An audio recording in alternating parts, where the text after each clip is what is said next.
Saludos de Cristo para maestros y alumnos de Escuela Sabática Profundizada.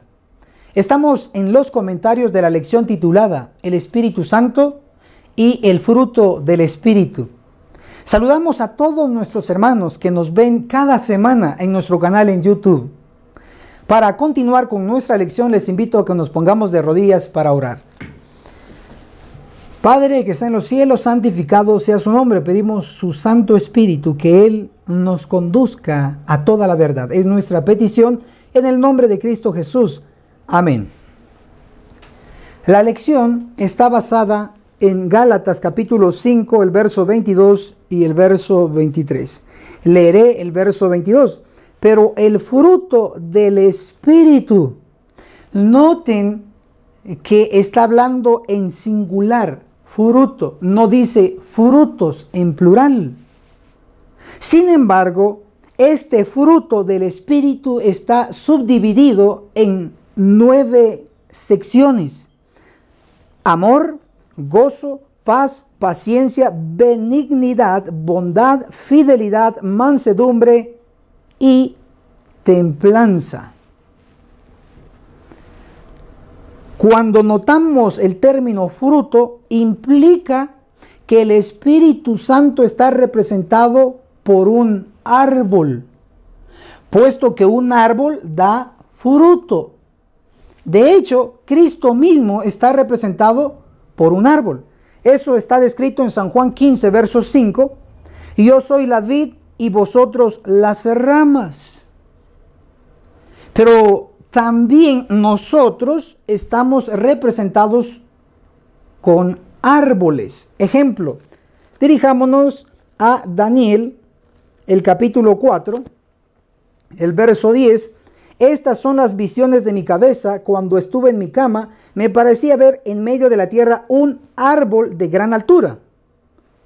Daniel 4, verso 22. Eres tú mismo, oh rey, que creciste y te hiciste fuerte.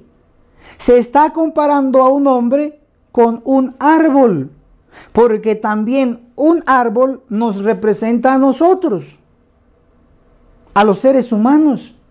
Y como árboles tenemos que dar frutos.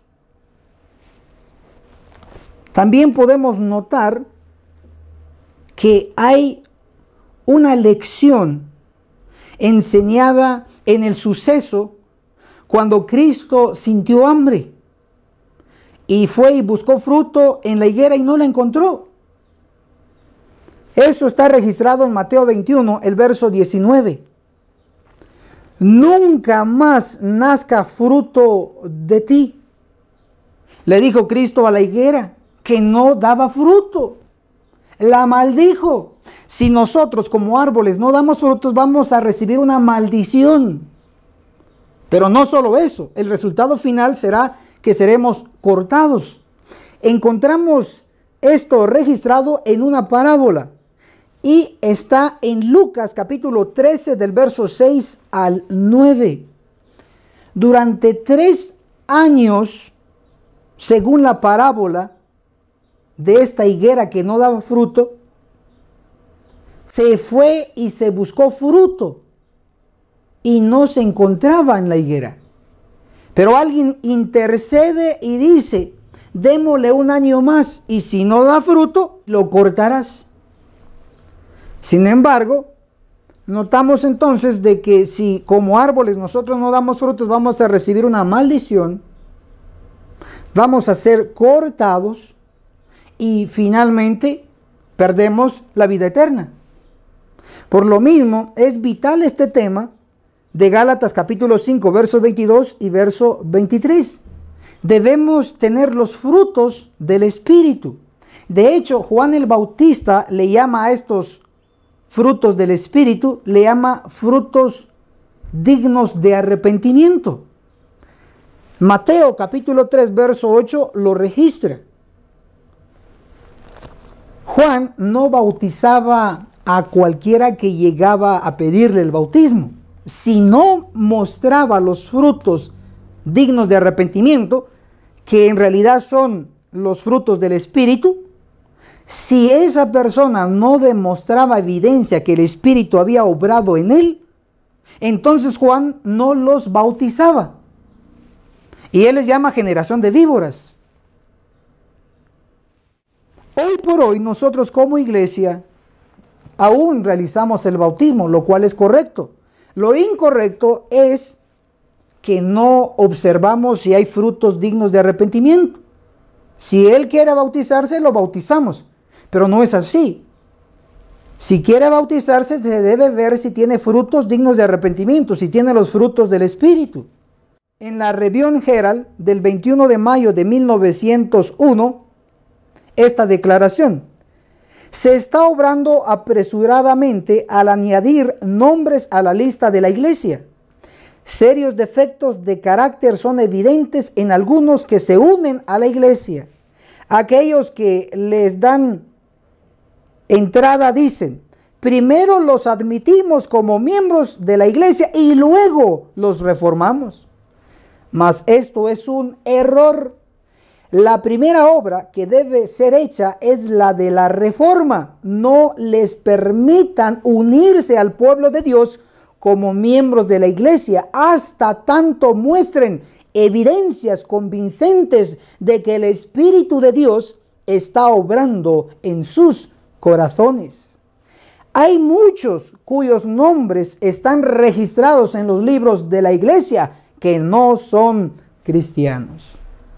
Esta declaración inspirada no se está siguiendo en nuestro medio. Y por lo tanto, se ha implantado cizaña en medio de la iglesia. ¿Da fruto? Sí da fruto, pero no los frutos del Espíritu. Veremos que el fruto es el resultado final que define a la persona, en este caso a los hermanos. Leeremos lo que dice en Mateo 13, el verso 26. La hierba brotó y dio fruto, y apareció también la cizaña. Noten que el trigo y la cizaña son tan parecidos, pero llega un momento donde se marca la diferencia. Y es cuando brota la hierba y da fruto. Dice la Biblia que apareció también la cizaña, implicando que la cizaña, como se parece tanto al trigo, hasta que da fruto, se marca la diferencia y se revela como cizaña. ¿Cuáles son los frutos de la cizaña? ¿Usted puede identificar la cizaña? Sí lo puede hacer. Sin embargo, no está capacitado usted ni yo para arrancar la cizaña. No es nuestro trabajo. De hecho, Cristo lo prohibió. Sin embargo, vamos a ver algunos frutos de la cizaña.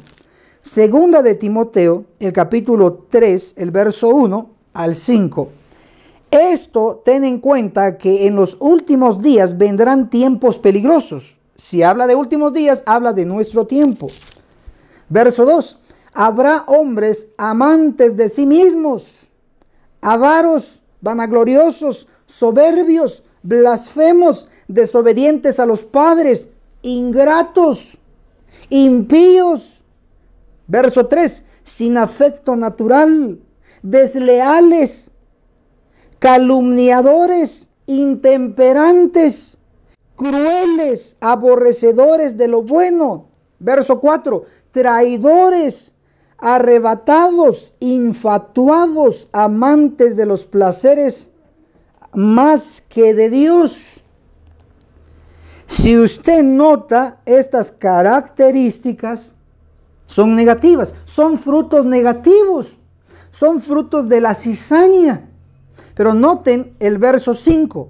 Tendrán apariencia de piedad, es decir, se parecerán al trigo, tendrán apariencia de piedad, pero negarán su eficacia. A estos evita, dice la palabra inspirada. Entonces, se puede notar que hay frutos del Espíritu, que son 9, y hay frutos de la cizaña, frutos en este caso de la carne, pero basado en trigo y cizaña, son frutos de la cizaña, algo negativo. Si usted cuenta lo que ya leímos en 2 de Timoteo, capítulo 3, del 1 al 5, encontrará que hay 18 frutos, 18 cualidades que identifican a la cizaña.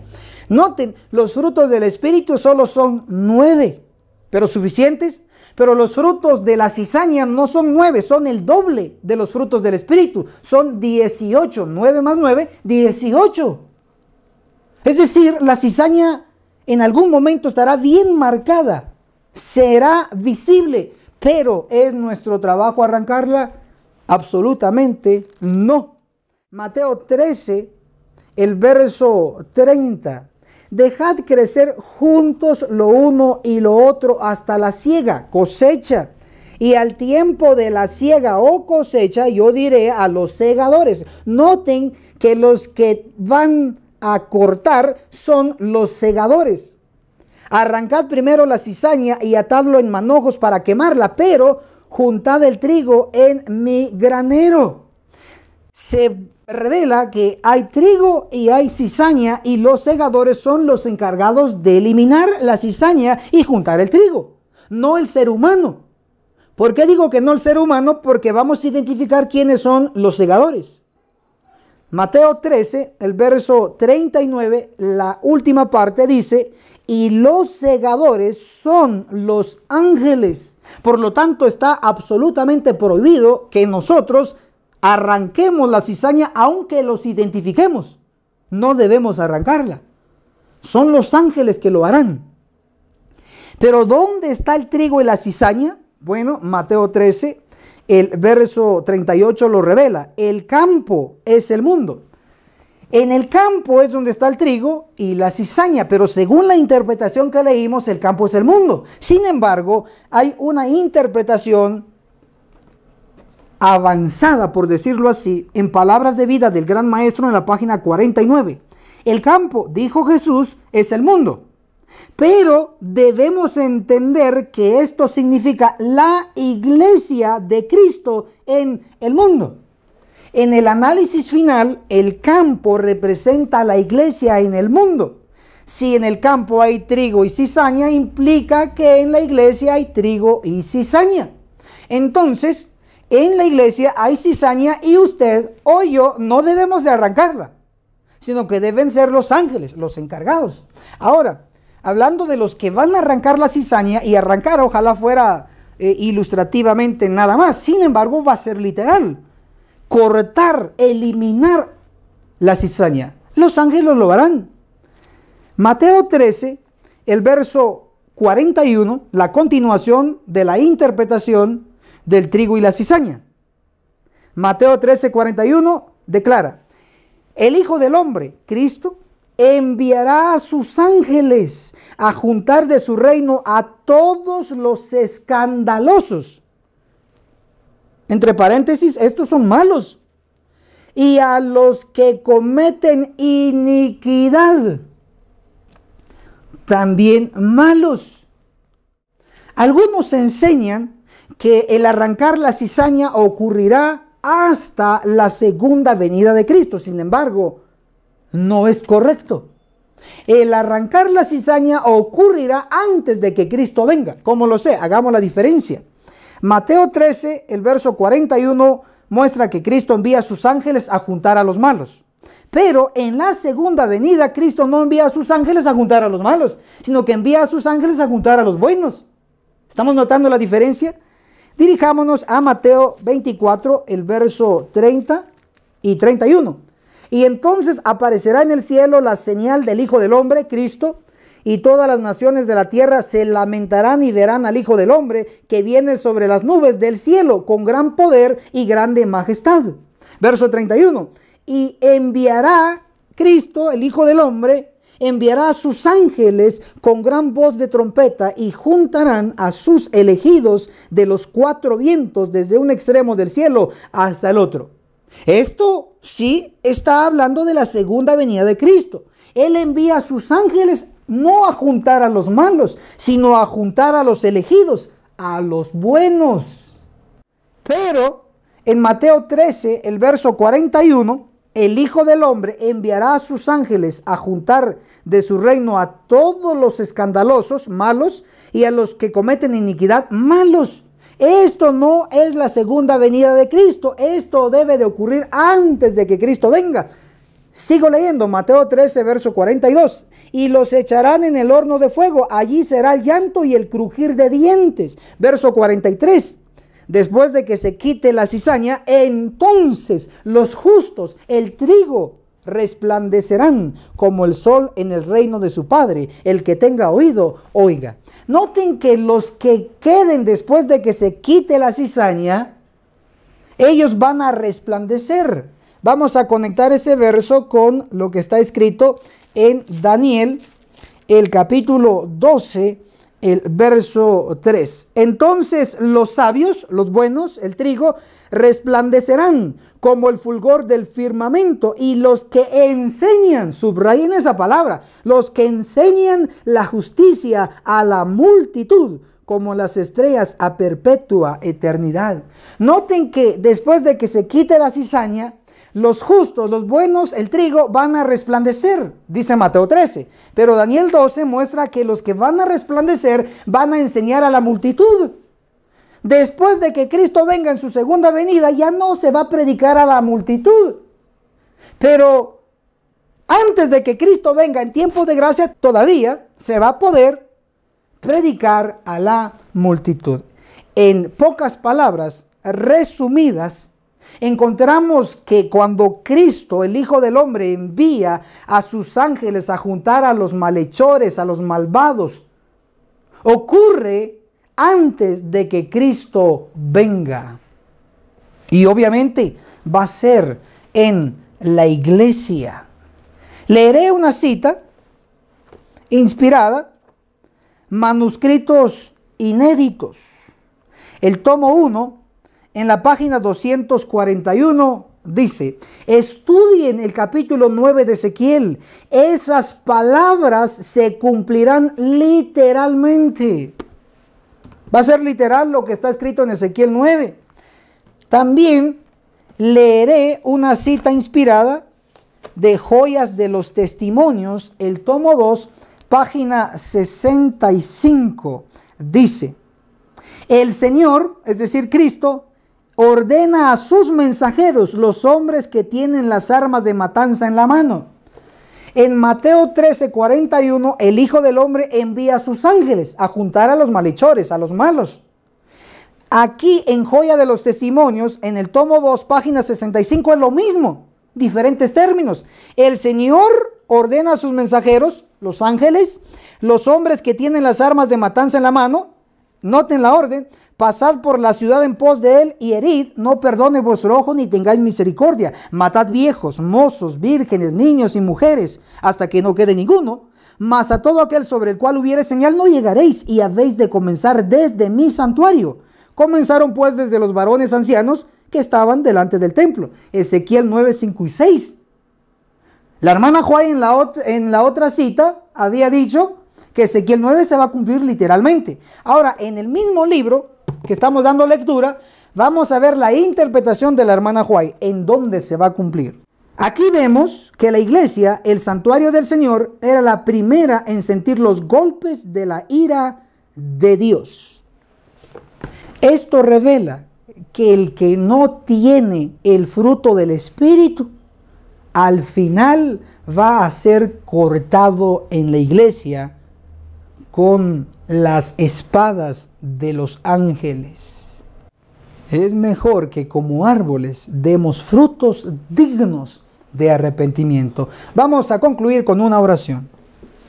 Padre que está en los cielos, santificado sea su nombre. Le damos gracias por enseñarnos en esta ocasión. Bendiga a su pueblo. Es nuestra petición en el nombre de Jesús. Amén. Hasta la próxima.